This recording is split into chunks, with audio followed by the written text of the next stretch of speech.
Hello and welcome. Welcome to the Permission Mission Show. My name is Mary McElhatton. I am your host today. What is Permission Mission? It is a TV show broadcasted here live in Las Vegas, Nevada, about talking and normalizing the conversation of mortality. I know it's not everybody's favorite, but I promise you, if you stick in this long enough and you stick in this with me each week, learning about everything that I share on the show, from how to just get more comfortable with talking about mortality, to how do we open up conversations in our home, to being prepared. Many times, most people are not prepared because they haven't had the conversation with their family. So when a death occurs, it's kind of like everybody's just kind of shooting in the dark and not really sure who to call, what costs are, and what to do moving forward. I am so excited today about this show because I happen to have part of my family here. I promised you last week that I would just set an example of talking openly and proudly and boldly with my own children, because I too want to get over the fears that still kind of keep me separated from, like, should I be talking about this? Is it too scary for them? Are they going to be uncomfortable? But I've got some pretty awesome girls. They're strong women, and they too have families. They have children of their own. I'm a proud Mimi, and I just want all of us to be able to talk about anything. And if we can get over the toughest conversation, we certainly can get over anything. So this week show is called Family Supported is Family Rewarded. We're just going to talk openly. I'm going to open it up with this, and then we're going to go to a quick commercial, and then I'll have my special guest on the show here today. So do you ever do things, or have you ever not wanted to do something and then did it, and then all of a sudden you felt pretty good about it? I deal with this on a day-to-day basis. I have a 90-pound boxer named Patch. He has a bark that I cannot sleep through. It starts about 6 a.m. and I'm like hesitant and resistant every morning to get up early and walk him. He likes to be walked to the park, which is probably a good mile walk. And I personally have things to do, so I just want to kind of do the cheap walk, like right out the door, around the corner, back to the house. Oh no, Patch gets me to the park, and I'll tell you, every single time I'm excited that he did. He actually doesn't want to leave the park when we leave there, but he does. And it's one of those things I resist every day, but at the end, I have fun with it. I enjoy seeing the mountains, and also all the people at the park that I've met over the years. And I know all the pets, their pets. I know their pets' names, probably more than the people's name. So anyway, we're going to take a quick commercial. Stay with us, and we'll be right back. Like I said, I've got my two daughters here today, and I can't wait to introduce them to you. Hi, my name is Edgar Alejandro. I'm the co-founder of Rising Again Productions. So we've been here in Vegas producing films for the past couple of years, and we've seen our fair share of studios. We've worked in our fair share of studios, and to be honest, WWDBTV has been our favorite by far. John is so welcoming. The space is wonderful. It's perfect for what we need. We've had rehearsals here. We've had callbacks here. We've had table reads here. So if you're a Vegas creative, or really just a creative coming into Vegas, definitely check out this space. Chat with John. I think you'll find that this studio has everything that you'll need as well.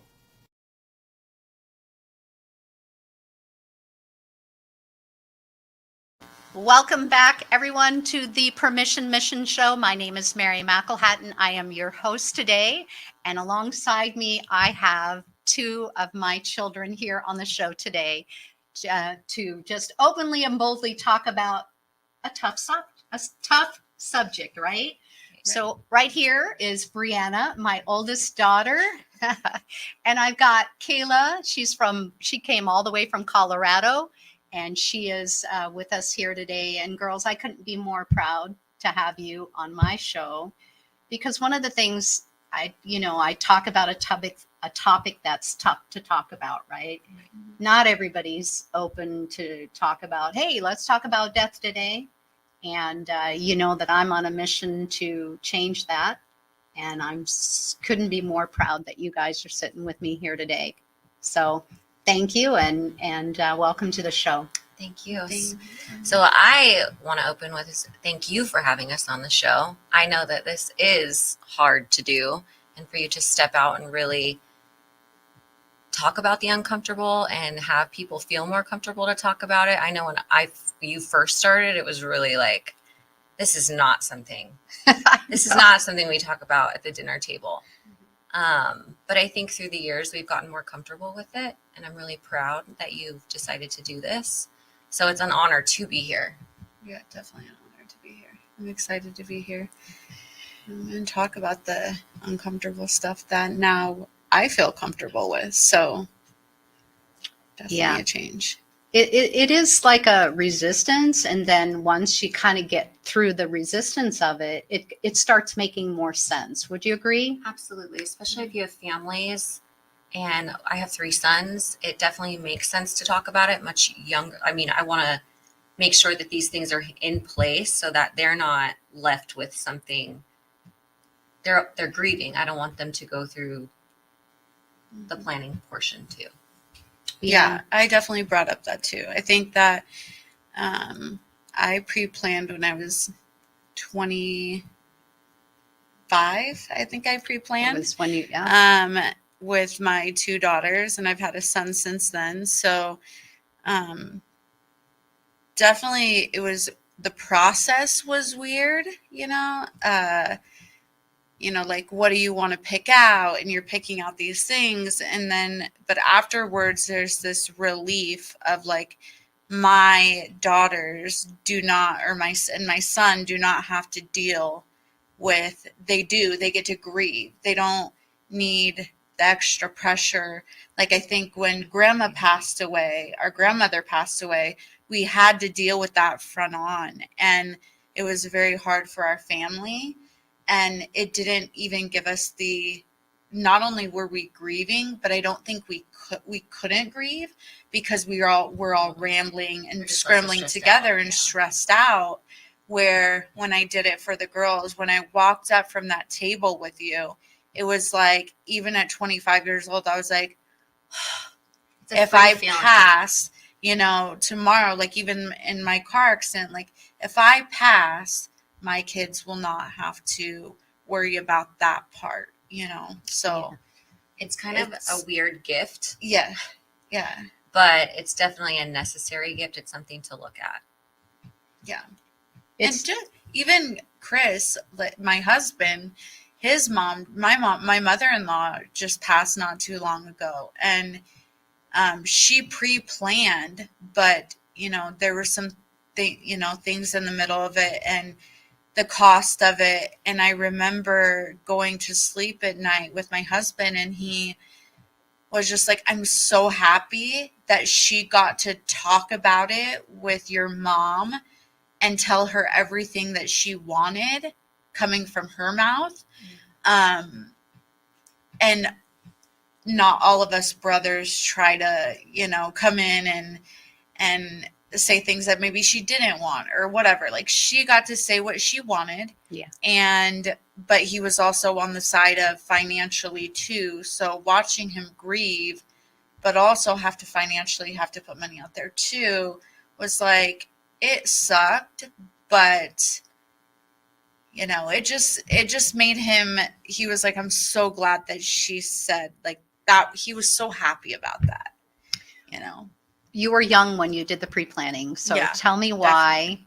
Just tell them why you considered doing it. I had been in addiction since I was 12 years old. I had my first daughter, Priscilla, when I was 19, and had my second daughter at 21, I believe 21. But in between that, I had some time of sobriety, and then, go back out, and I had lost my daughter, my first daughter, not lost her, but I had to put her up for adoption, or else she would go to a foster home. And she is still much a part of my life. She is my daughter, Priscilla. And July I had to kind of fight back for, but while fighting, trying to get her back from the court system, I remember thinking just like, I was clear headed. I had about almost 2 years of sobriety under my belt. And I decided that if anything were to happen to me, that my children, they were so little, and if anything did happen to me, my parents wouldn't have to struggle with that. My kids were so young, they couldn't even be able to fathom that. And my sisters as well, to put that on them was very, so I just made the choice to say, hey, I'm going to do it. And this is hard. And this is weird. This is weird, picking out what I want to do with my dead body and what I want to do. Like, that was kind of weird for me. But then at the end of it, like I said, it got to be such a beautiful experience, not just for me, but for me and you, and know that at the end of it, like, picking out the little things. The pink urn. Yeah, like I got a pink urn. Let's just be honest. You And- picked out a really pretty Yeah. light pink urn. I got a pink urn, and I got necklaces for my daughters, and just things that would maybe like make them feel comfortable and safe for when I passed, that they would get, that I know that they would love. And I just saw that on my stepdaughters. When my mother-in-law passed, she had gotten the kind of like the similar necklace I got. Yeah. And she got it on her graduation, and she just bawled. She cried. And, I look back, if that's something that we could have got of grandmas or grandpas, a it's gift like, after the sadness. Yeah. Like the gift that you get definitely. from, you know what I mean? Like the person's gone. Because I know that if like grandma left us something like that, it would have been like, Oh my gosh. you just treasure Yeah. it. Yeah. You treasure it for sure. And so, Brianna, I'm going to ask you, what is your first experience with loss? So, my very first experience, I was in high school, and it was actually a really good friend of mine. She was killed in a car accident. She had a 6-month-old son. And I remember waking up for school. I was in high school when Erica passed away. And I was just with her. We went to Havasu. She was Pregnant. No, she had her had son. him? Yeah, Oh. he was like 6 months old. And I remember getting the call, and I told you took me right down to the urgent care. Yeah. Or the UMC hospital. And I remember like seeing her. So they rolled her in front of us. Actually, it was really like a trippy experience for me. I see like one side of her go. They were wheeling her through to like the emergency surgery area. Yeah. And she was completely fine. And I was like, I mean, she looks completely fine. Like nothing's wrong. Everything's fine. And then they took her back. And I remember seeing her blonde hair just covered in blood. And Sure. I was like, at a really young age, I don't even think I was driving yet. And it didn't hit me. I was like, this is just not real. And then I remember it really hit me going to her funeral, watching her mom and her son and her husband at the time. And you were with me. And I couldn't speak. I like wanted so badly. I was like one of her best friends. And I wanted so badly to get up and like talk about her and honor her. And I couldn't. I was like, I have nothing. It's just a surreal feeling. So I think going through that at a young age opened it up to me when I had kids. I'm like, no matter what, you never know what's going to happen. And for me to talk about that uncomfortable piece is going to let my kids kind of let me go with peace and hopefully be a little bit more allow that grieving process to go a little bit more smoothly. Sure.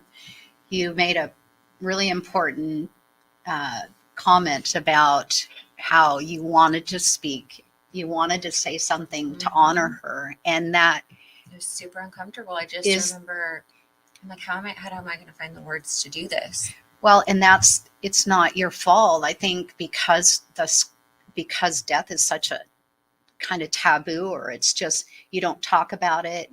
It's kind of weighed us down from actually being like alive and saying, oh, I'm going to say something, like you almost feel this, like you're going to do it wrong or something. And we can't get it wrong. We can't get it wrong if we're talking. And then if we're holding in, because last show I talked about the moment I had with my dad, that I wanted to talk with him about something, and I was just like, it just wouldn't come out. It was just like stuck right here. And then I'm like, but if I don't tell him now, he's not going to be able to hear this. And then I said it, and I literally felt like $1,000,000, because it was like he heard it, and it was such a precious moment for us.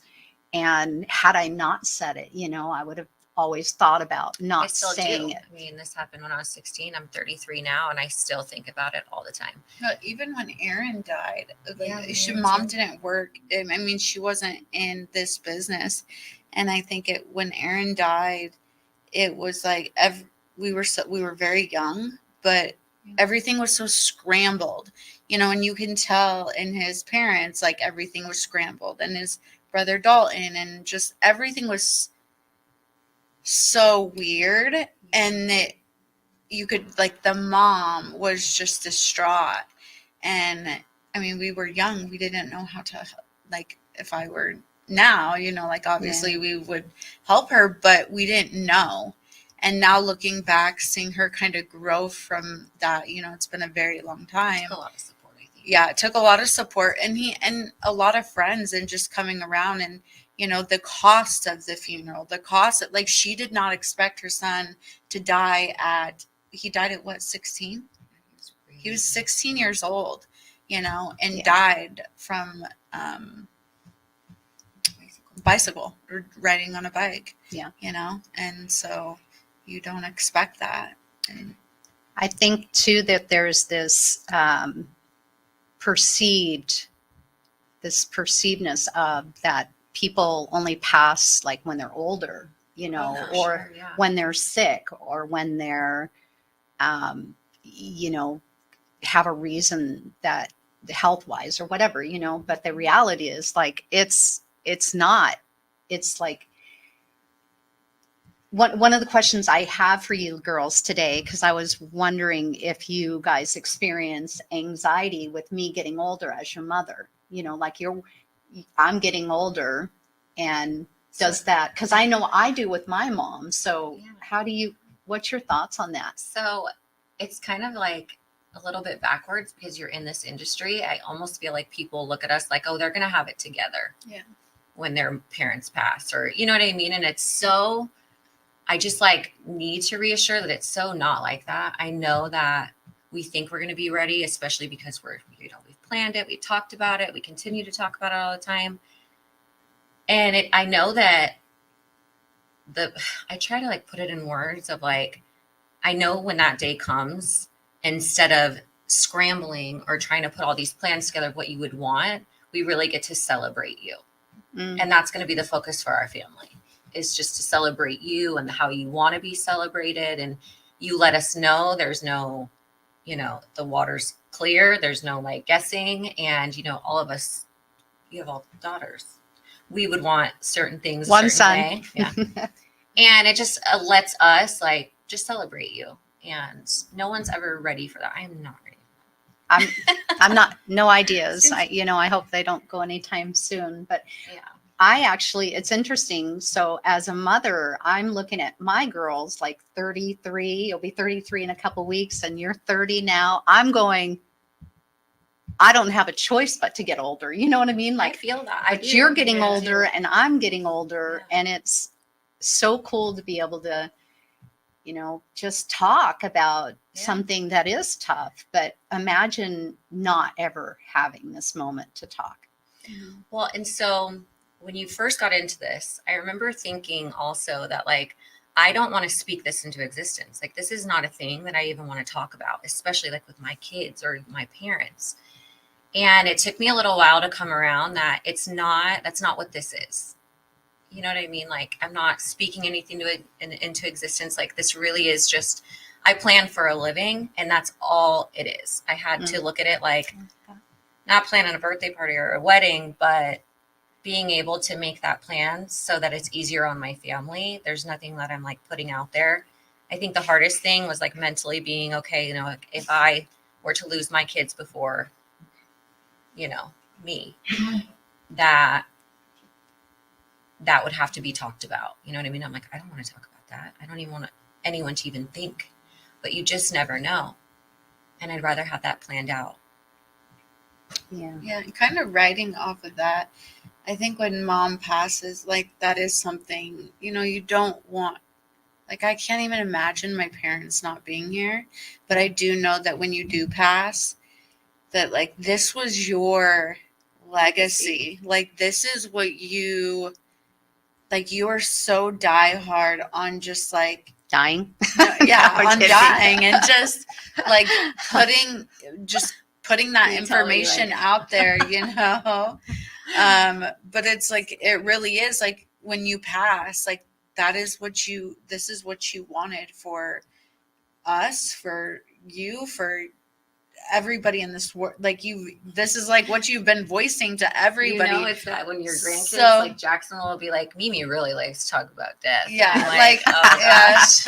And it's not, and then also too, like, you know, like I was in a severe car accident last year in March 27th will be 1 year. And, you know, my daughter, she wasn't breathing, you know, July wasn't breathing, and Flight for Life had to come, and I broke my back, and seeing her just go was like the toughest. I mean, trust me, I'm still in therapy, and it's like PTSD to the max, but just not being able to go with her, and then not pre-planning even for her, because we don't think to pre-plan for our kids, you know.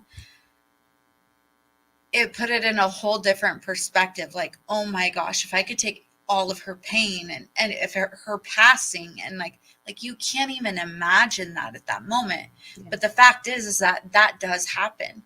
We sometimes do go before our parents. And for little July, like it really did put into perspective in my life, like, you know, I got to talk to her about this, you know, and I need for her to know that like it's going to be okay, and not make it a scary topic for her. Yeah. But because she wanted to know why she was rushing to the picture she saw, you know, everything she wanted to know. She was curious. And so I think it's a hard topic, but you can make it so much easier. Well, it's kind of your responsibility. I feel like, you know what I mean? As tough as it is, you know, I'm thankful that in our family, we're very comfortable talking about it. But like, even with my sons, my oldest will be 13. And then I have a middle that will be 11, and they're boys, and they do not want to engage, and they do not want to talk about these things at all. But I'm like, you know, they have a dad that his job is dangerous. You know what I mean? Like there's been several occasions where they're like, you know, daddy's been hurt, and being able to have that conversation with them. Yes, it's scary. And yes, like no one's ready for that, but it's very real. Necessary. And there could be a day where we do get a phone call or something does happen. And like, I need them. It's my responsibility as a parent to get them as ready as possible to deal with something like that. If the advantage to pre-planning, you know, I have all my plans in place. I've told you, you know, I want pajamas. I'm going to have pink pajamas and a blanket that's passed around to all the grandkids and you guys, kind of holding that blanket and then put that in there because I'll be good and tired I'll be good and ready to go to sleep for a long time. Oh gosh. And The quilt. the beautiful part of, and I think a lot of people are not aware of this, is that when you pre-plan, like my plan actually covers all of my grandchildren and children under the age of 21 not married. So gosh forbid, and I don't like talking about that because it is hard to even fathom that. It's comfort to know that if something should happen, you know, like a lot of families do not know that the cost, I mean, it could not only emotionally wipe out a young family, but financially wipe them out as well. And so when a person like you, Kayla, and you, Brianna, when you have a pre-arrangement, you actually are able to, without any extra cost, at the cost of what your pre-arrangements is, our company will pay out of pocket and still have your own plan in place for every child or grandchild under the age of 21 not married. It is, it was a comfort to me when I did my pre-arrangements. You know, I did them, number one, to practice what I preach, but number two, I had a scary moment out on the freeway too. And I thought, my gosh, I'm in the business and what's holding me back?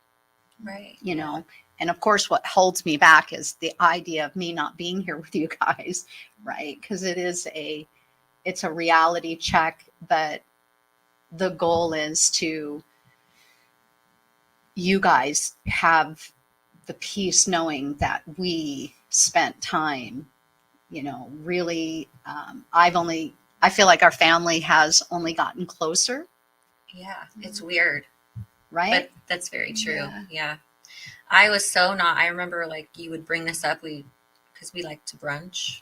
We like to brunch. We did a brunch yesterday for the, I didn't get to it, but any excuse is there a question in that? John was just raising his hand. I want to make sure. Is there a question? Can you read that? You are so inspiring. Oh, Thank very you, nice. Thank you, Claudine. Oh, and Dan, of course. Daddy Dan, he's on there. Family matters. He knows. Setting everybody up to win. He probably hears the most of it. Yeah, he does. He does. He does. He has to put up with me every single day. You're welcome, honey. And thank you. I know I will have you on the show one day because I'd love to show couples, you know, people who have spent a lot of time together. Dan and I will be celebrating our 20th anniversary coming up here real soon. Yay. And, you know, just he and I just sharing openly how it's been for the two of us talking about this and what it would be like for our children and our grandchildren. Got another question? Yeah, I'm sorry you can't see this one. Basically, this is for Bree and Kayla. They're asking, do you guys talk about this subject with your friends or amongst yourselves when your mom's not around? Is it something that she has, like, definitely? So, you know, brought you to say, hey, you guys ought to talk about this? I mean, just yesterday. So it's kind of unfortunate, but fortunate. Every friend that I have, they know that she's in this industry. So I'm automatically the first person they call if something happens. So the first time it was really difficult because I'm like, listen, this is you, like, you're just going to have to talk to my mom. But through the years and just different conversations, there's knowledge that you learn and I'm able to pass that down. And I've noticed yesterday, you know, my best friend calls me and she's got a situation with her mom. And I want to break down for her so bad because I'm just like, my heart breaks for her. But I'm like, this is a time that I need to be strong and just kind of carry down the knowledge that I have to make her comfortable making some really big decisions that are going to be coming her way soon. And if I could be that for people, I'm so thankful that I've had to this on our end. You know what I mean? Because it is so uncomfortable. It still is uncomfortable. We were all a little uncomfortable when we first started, but it's just like, you know, the resistance part of when I was talking about, like, walk and patch every single day. I don't like it. I don't like it. I don't like it. But then when I'm all done with it, it's like, hey, I got a workout in. Hey, I'm going to hopefully live longer. It's a blessing. Yeah. People ask me all the time. I feel like I'm like I talk to my, I live in Colorado, but I talk to my mom all the time. And, um, I've been in addiction, my brother has been in addiction. And, so it's kind of easy for me to talk to other people, even though like, the whole thing with July happened and everything like that, which kind of, it's a weird feeling. But with other people, I'm very like I feel like I go right into Mary McElhattan mode. I'm like, oh yeah, like I will lay it all out there for you and be like, this is how it is. This is what you need to do. This is, and then I give them every like scenario that could happen in their lives of why they need to do this to make it easier. Like, I am Mary McElhattan Jr. I swear. It is so funny. They're like, you. And Yeah, you do look like her too. Yeah. Well, I have beautiful I love girls. that. But yeah, no, I definitely am not uncomfortable. I actually like bring it out more in the people, and I'm like, oh, have you ever thought of this? Or, and you and your husband, like me and my husband right now, we're going through. He watched that happen with his mom, but I'm like, no, we need to do this. Like, this is happening. So we went and sat down for dinner, and I'm like, okay, well, I'm going to Vegas and I'm planning for us. That's what we're doing. You want to be buried in Hawaii? That's where we're going. But we're not going to do this. Like, we're not going to push this off anymore because we travel so much, because, like there is so much at risk, and we have what 7, 8, 8 with Priscilla, like 8 kids that I wouldn't know what to do. They wouldn't know what to do. And so, like saying, no, then I'm going to make the plans. I'm doing it. And after it's done, I promise you, it will be like a weight lifted off your shoulder. It's a weight on us. Yeah. Right. Oh yeah. Even Definitely. just when we first started, like it's a weight, and that's the goal, is to get that lifted, to not allow that to control us in our daily lives, especially as we start getting older. And, I don't want any vintage person out there feeling the stresses and the pressures, because the reality is like it's on all ages. Right. And if we kind of even out that weight of, like we're all in this together, and not scared, because it's not taboo. It's not taboo. And hi, Mom. I know my mom's out there watching today. Their grandmother, Rita from Olney, Illinois. Mom, I just wanted to shout out there, because this is what you've created here. You've got some bold, brave, powerful women that, are taking on our lives so that everyone has permission to have peace to go when it's their time.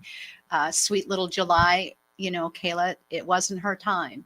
And I'm so grateful for that. But there are a lot of people out there who have lost their children, as Grandma has. Grandma's buried 3 of her children, 3 of my siblings, and she's probably the bravest woman that I've ever seen. She's really the one who started this in me, because I've sat and watched, things happen, and how we can just better take responsibility for our life well lived. Right. Not our passing, not our death, right? And there's an after too. Like, I know that just with you sharing with us that there was a big transition after you lost your siblings in your home.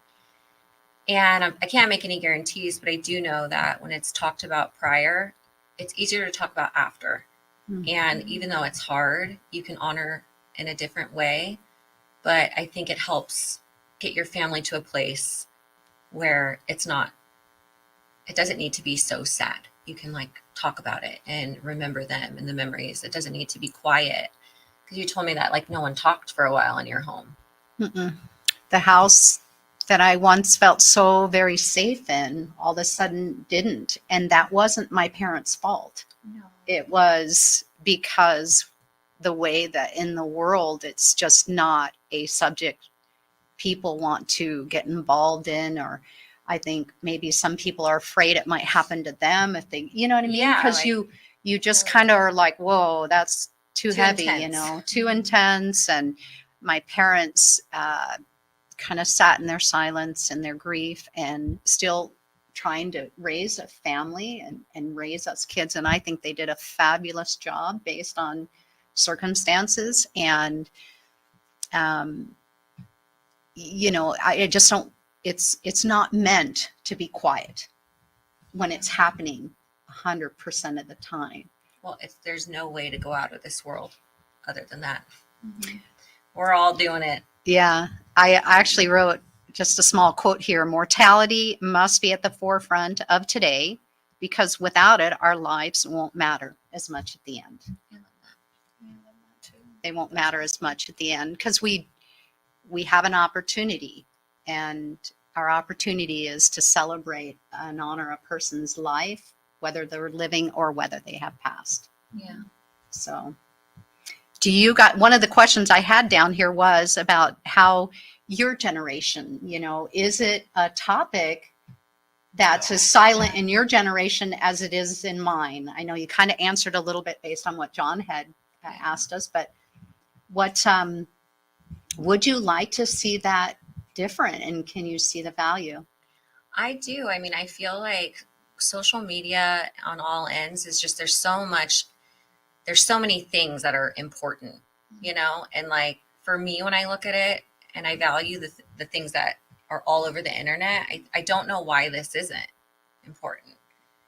I don't know why people would be afraid. I mean, I get it because when you first got into it, I was like, we are not talking about this. I honestly would avoid lunches or anything because I'm like, I can't do this. Like, talking about this all the time. And then I just started to look at it a little bit differently after we lost Rita and her girls. I'm like, you know, this is a part of life. And I think the more that we talk about it, not the more comfortable we are, because like I said, no one's ever ready to lose anybody. Yeah. But it's just on a maturity aspect, like it's going to happen. Yeah. And who is Rita to you? Because they don't know. So Rita is my cousin. She was killed 2 years ago. It's crazy. It's already been 2 years. I know. Yeah. 2 years have gone by, and that was absolutely devastating to lose your cousin, my niece, my sister's daughter, along with her two girls, along with her two daughters, 13 and 3. And I tell you, I don't think we would have gotten through that if we had not had some of this, because I did share on a previous show that Rita did tell me what she wanted. She told me. But like, I look at her, you know, I look at our family, and we have a really big family, and we are all, at one point we weren't comfortable talking about it. And our family really is an example, because her funeral, and then even after her funeral, we just honor her so differently. I compare it because there was a time where when I went to someone's funeral, I couldn't speak, and I loved that person. You know, and then now in my life and in the place that we're at, getting up and honoring Rita and making a speech for her was effortless almost, because that was what was you know what I mean? It was important. I had learned to kind of navigate through those feelings just to at least get there. Yeah. Yeah, same. That was like the easiest. I could barely get up and speak at Grandma's funeral. Yeah. And when I got up and spoke at Rita's funeral outside, it was like, I mean, I wrote that like just like a letter to her so effortlessly, because, you know, I knew, not that I didn't, you know, it wasn't hard. It was hard, but that definitely was a funeral that I had went into that was so much different than others. Like, you know, because our family was just very supportive. Like Uncle Steve, Nellie Ray, and Dustin. Yeah. I mean, there's been so many. We're honoring a lot of people here today. Just bear with us. We have like a second family, like Uncle Steve. Like he, you know, it was very in the place that when I went to Nellie Ray's funeral, not too long ago. It was, wow, it's almost been a year, but like when I went to her funeral, she had already had everything pre-planned with her and grandpa. And I remember going to his funeral. And at that time, Uncle Steve was a judge, and like it just financially everything was okay, right? Sure. And then Nellie Ray passed, and as we know, circumstances can change in anybody's life, financially, everything. But they had always had their pre-plan. They had their bench, like I was talking about. It was so special. Me and my cousin Ashley got to sit there and just pray and cry and all of this. But when Nellie Ray was what, 90? She was in her 90s when she passed, and she had MS, and she had been bedridden since she was, completely bedridden In her 30s. In her 30s, and she was diagnosed at 20-something years old with MS. But she was an inspiration, by the way. She was an amazing woman. This woman could talk your ear off, but she just wanted company. And when she passed, it was so kind of cool to go to her funeral, and everything was planned. Like, in her culture, you go up and you see the body and you kiss the body if you want to, or you touch the body. And by being in like your work, like learning from you, going up there, watching people just like scared or bawling or getting mad. People were getting mad when they were making these speeches. It was like, oh geez, like I wish you knew what I know, like how we could handle this different. And our younger cousins on that side, they didn't know how to deal with it. They were upset. They were mad. They were mad that grandma, 90 some years old, passed away, and she wanted to go, So yeah, I think it's definitely important to talk about like the millennials talking about that and making it more, not so taboo, and like making it comfortable for other people to talk about it at a younger age.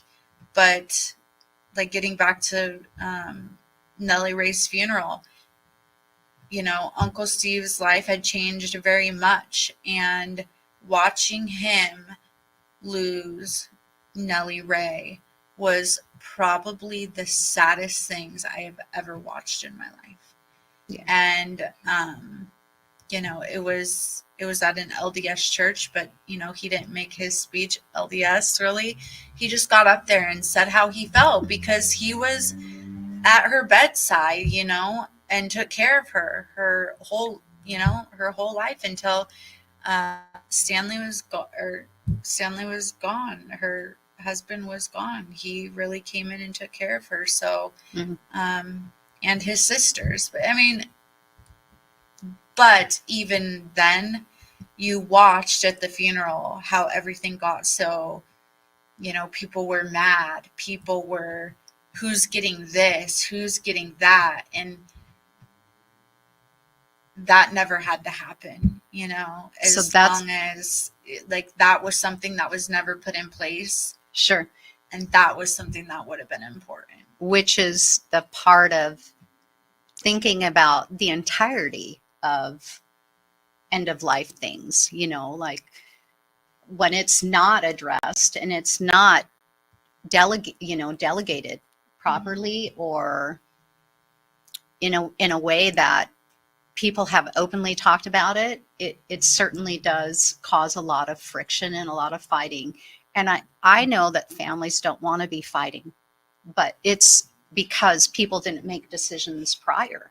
Right. And so there would cause confusion and frustration. And if there's finances, money involved, it would certainly, to those who really need it, would be more apt to fight for it, or, you know what I mean? Like, so we are definitely scratching the surface. Oh yeah. In a very, very good way.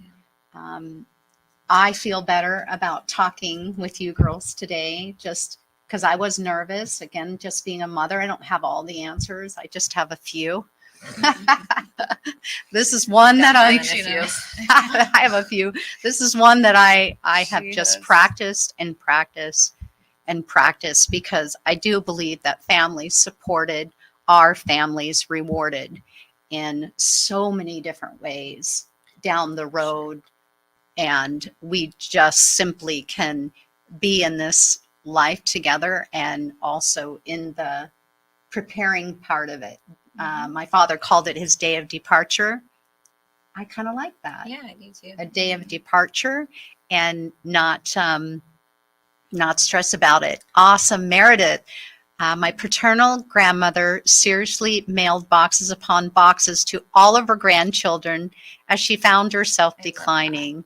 Nothing to fight over at the end of her life. smart. Oh, Yeah, I love that. I So love smart. that. And I think people would really enjoy that, just receiving the gift Yeah, instead take of the having gift to pick it after. out. Right. Exactly. Yeah, because then it You got does any- start do you got feeling a anything little coming? awkward.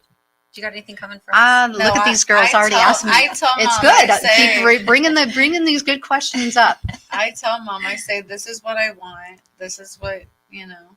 But And then- imagine if she's gone but- and then something comes to your house and it's something of hers. I think No, I think, yeah, that's an amazing thing. That's like, Yeah. I've never even thought of that. That's That's a, really that's cool. a really good idea. I think that's a really good idea, even for like your grandchildren, like making boxes. I mean, over your you're life, gonna have a lot of making, them to yeah, make, you're gonna have a but- lot to make. But Well- at this age, I mean, Mom, you look like you're 20, so you can you'll be Yeah. able to make these. Thank you guys. That's I an paid awesome Kayla idea. to say that. No. Yeah. 58, celebrated Hashtag ad. 58 yesterday. Yeah, Had a wonderful birthday. Thank you, girls, it's for not over. taking me out for my birthday day, and it was just a beautiful time. And that is what Permission Mission has done to me, is help me to take time off of work, be more intent about life, intentional about life, and also just making sure my relationships are really good and healthy and strong, so that if, that day did come, I didn't leave anything undone. Yeah, and I just want to say, Mom, like, I'm so proud of you because, like, we've had a rocky relationship, but I feel like since you got into this business, and like, I don't even want to call it a business, because it's like really your, like Passion. your passion of, like, you're so passionate about it. I don't even want to call it a business, but I'm so proud of you and just how close we've been able to get through this whole thing. Sure. Like, we've talked for hours where, like, my mom speaks so much, but I can, like, out talk her on the phone, and she's Yep. like, okay, I gotta go. don't say. But She can. yeah, I literally will, like, out talk her on the phone, but we talk about this. We really do. Like, no, Yeah. I'm not even kidding you. We talk about this kind of stuff, and we talk about, like, especially right now, what's going on in our world, like, the fentanyl abuse and the drug abuse and just everything. And these parents, not like, they don't understand. They don't get it. I mean, how can you fathom your child dying? But I'm just so proud of you of taking everything that, like, has gone on in our family and going out there and just using it for your mission and, like, what you really are passionate about, and giving us something to, like, at the end of the day, Making the be, uncomfortable comfortable. yeah, like, at the end of the day, I don't feel that anxiety of, like, when you go, what's going to happen, or when Dad goes, like, you even make it comfortable for me with that. And, it's just, it's a blessing. It's such a blessing so I'm just so proud of you. Okay. Like, I could not be more proud of just what you've done and what you've put out there, because a lot of people do not have the guts to do that. They don't want to talk about the hard stuff. When you're so not what people would expect No. to talk about it either. Like when I tell people, like, your mom, I'm like, She's little, but she Yeah. is mighty. that She happy is one in mighty. the corner over there. That Yeah, happy one, She yeah. talks about the saddest things. Yeah. I talk about the saddest things, and But she But makes makes it it not okay. sad, though. It's gotta She be makes okay. it not in, like, a, I think the one time that I ever even And I watched you in the back of that car when we were going to Texas. We were driving from Illinois with Aunt Linda, and I watched you in the front seat. And for once in my life through all of this, I think it was the only time, that time and when we were in the room making the arrangements, my mom was trying to hold it together so much, and she did amazing. Like the grace my mom has, and just like, you're flawless to me. No, But no. you were such a rock star, but in that moment we didn't expect that to happen to Rita and the girls, and how it happened. And I looked at you and you just were like trying to hold it together for My sister. your Yeah. sister, For my and sister. It is and always for going to be us, hard, and no for matter how experienced like for you are. everybody. But that was like that was the biggest tragedy in our family, because it was murder, and that is a very hard thing, especially with somebody that works in the business, has been doing this for a long time. It was hard for all of us. All of us even working in the business. Everybody. But I looked at you and like, you held it together, but you knew your place in it, right? Like with Aunt Susie, you knew how to make sure that she, like, you weren't all in it. I got it. I do this for a living. I know how to do it. You let her be like, this is the options and this is what you can do. And if you don't want to do that, while your heart is breaking too. And it was just really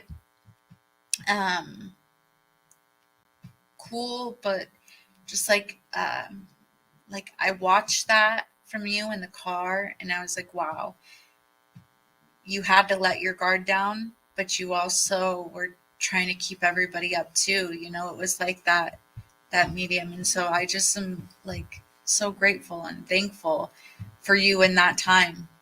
So We get an opportunity when we know we do better. My Angela always says, when we know better, we do better. And this is an opportunity for us just to know better. And I really just want to commend my sister and how well she has done, considering how hurtful that was for her. Yeah. And I'm so proud of her. I mean, she is learning day to day how to accept that it's not about how we die, it's more about when we die. And when we stay focused on the when, it helps people who are still living how to cope a little better, be a little bit gentler on themselves, because I'm in awe of a woman who already had a pretty difficult life, and then to have that happen. And now she's flourishing, and that's the permission part, is that to live for them. People, not putting more weight on her. She's already got it. So it's like, let's just continue to keep lifting this veil out there, or this heaviness of whoever made it up, that we do not talk about this particular subject. We said last week, it's like, who made this rule? Well, we're breaking it. Mm-hmm. We are completely breaking this rule up. And this is time to end the show. I think we could keep on going. I cannot believe, I was worried that we were. Yeah, no, they're all like, I'm like, how long is 30 minutes? how long It's a long does this time to go? talk, and they all I were- said it'll go as long as it needs to go. I appreciate you girls again. Thank you. You are Yes, thank you. absolutely my biggest supporters in life. And also, you teach me. You girls in Austin, you teach me every day on how to just keep living life and learning about all that we can to just make the most of it. Bringing a little bit of heaven on earth, I think, is worth it. Yes. so that we can enjoy what we have. So we will see you next week. Thank you for staying with us on this broadcast, WWDBTV. You can again, please share the videos with those loved ones, those friends that may be in a situation where they don't know how to get it started. Today is just an example of just letting it be talked about and getting over the fear of it and feeling more comfortable. I can't wait till next week show. Every week, we just simply talk and practice and say that mortality is a normalized conversation, because it does make a difference every single day in our lives today, and for all the people who unfortunately will have to say goodbye to somebody today, help them find peace in the passing and peace in the preparing. So have a great week, everybody. I'll see you back next week.